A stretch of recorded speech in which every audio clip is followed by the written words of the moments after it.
ದೇಗುಲ ದೀಪಕ್ಕೆ ಸ್ವಾಗತ ಸುಸ್ವಾಗತ. ಸ್ನೇಹಿತರೆ, ಪೌರಾಣಿಕ ಕಾಲದ ಕುತೂಹಲಕಾರಿ ಕಥೆಗಳನ್ನ ಓದೋದಕ್ಕೆ ಕತೆ ತರನೇ ಕಾಣಿಸುತ್ತೆ. ಆದ್ರೆ ಅವು ಖಂಡಿತವಾಗಿಯೂ ನಮ್ಮ ಜೀವನದಲ್ಲಿ ಒಂದು ಪಾಠವನ್ನ ಕಲಿಸ್ತದೆ. ಇವತ್ತಿನ ಸಂಚಿಕೆಯಲ್ಲಿ ರಾಮ ಮತ್ತು ಕೃಷ್ಣ ಇಬ್ಬರಿಗೂ ಸಂಬಂಧಿಸಿದ ಒಂದು ಆಸಕ್ತಿದಾಯಕ ಕಥೆಯನ್ನ ನಾವಿಲ್ಲಿ ನಿಮ್ಗೆ ಹೇಳ್ತಾ ಇದ್ದೀವಿ. ಶ್ರೀಕೃಷ್ಣ ತನ್ನ ತಲೆಯ ಮೇಲಿನ ಕಿರೀಟದಲ್ಲಿ ನವಿಲು ಗರಿಗಳನ್ನ ಏಕೆ ಧರಿಸ್ತಾನೆ? ಇದು ಅವನ ಹಿಂದಿನ ಅವತಾರ ಭಗವಾನ್ ರಾಮನಿಗೇನಾದ್ರೂ ಸಾಧ್ಯ?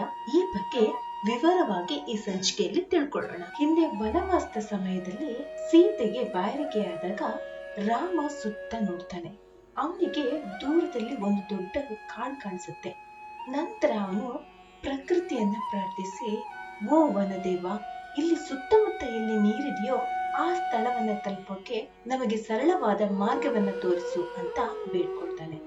ಆಗ ಅಲ್ಲಿಗೆ ಬಂದ ನವಿಲು ಸ್ವಲ್ಪ ದೂರದಲ್ಲಿ ಜಲಾಶಯವಿದೆ ಅಂತ ಶ್ರೀರಾಮನಿಗೆ ಹೇಳುತ್ತೆ.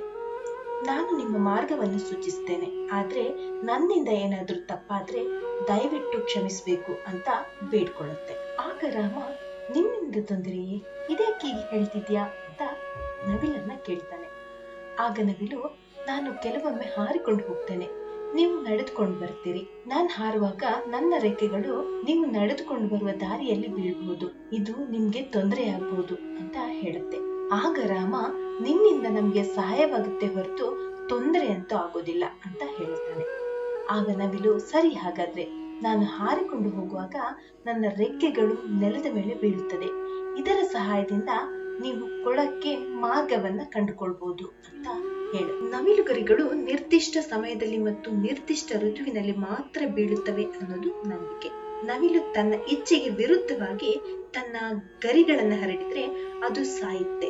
ಹಾಗೆ ರಾಮನಿಗೆ ದಾರಿ ತೋರಿದ ನವಿಲ ವಿಷಯದಲ್ಲೂ ಇದೇ ಆಗುತ್ತೆ. ನವಿಲು ತನ್ನ ಕೊನೆಯುಸಿರೆಳೆಯುತ್ತಿರುವಾಗ ಜಗದ ದಾಹವನ್ನು ನೀಗಿಸುವ, ಭಗವಂತನ ದಾಹವನ್ನು ತಣಿಸುವ ಭಾಗ್ಯ ತನಗೆ ದೊರೆತಿದೆ ಅಂತ ಮನದಲ್ಲೇ ಅಂದುಕೊಳ್ತಾ ಅದು ಸಂತೋಷದಿಂದ ತನಗೆ ಯಾವುದೇ ನೋವು ಆಗಲಾರದು ಅನ್ನೋದನ್ನ ರಾಮನ ಹತ್ರ ಹೇಳುತ್ತೆ.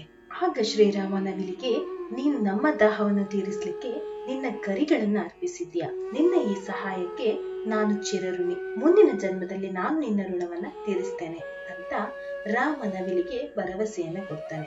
ಅದೇ ರೀತಿ ಶ್ರೀರಾಮನು ಕೃಷ್ಣನಾಗಿ ಮುಂದಿನ ಅವತಾರವನ್ನು ತೆಗೆದುಕೊಂಡಾಗ ತನ್ನ ತಲೆಯ ಮೇಲೆ ನವಿಲುಗರಿಗಳನ್ನ ಧರಿಸುವ ಮೂಲಕ ನವಿಲಿನ ಋಣವನ್ನ ತೀರಿಸಿದ ಅನ್ನೋದು ನಂಬಿಕೆ. ಸ್ನೇಹಿತರೆ, ಶ್ರೀ ಕೃಷ್ಣ ಪರಮಾತ್ಮನ ಪ್ರತಿಯೊಂದು ಕಥೆಯಲ್ಲೂ ನಮ್ಮ ಜೀವನಕ್ಕೆ ಬೇಕಾದಂತಹ ಒಂದು ಪಾಠ ಇರುತ್ತೆ.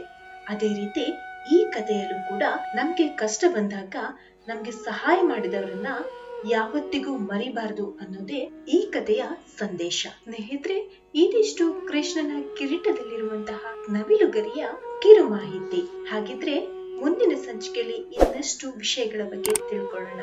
ಅಲ್ಲಿವರೆಗೆ ನಮಸ್ಕಾರ.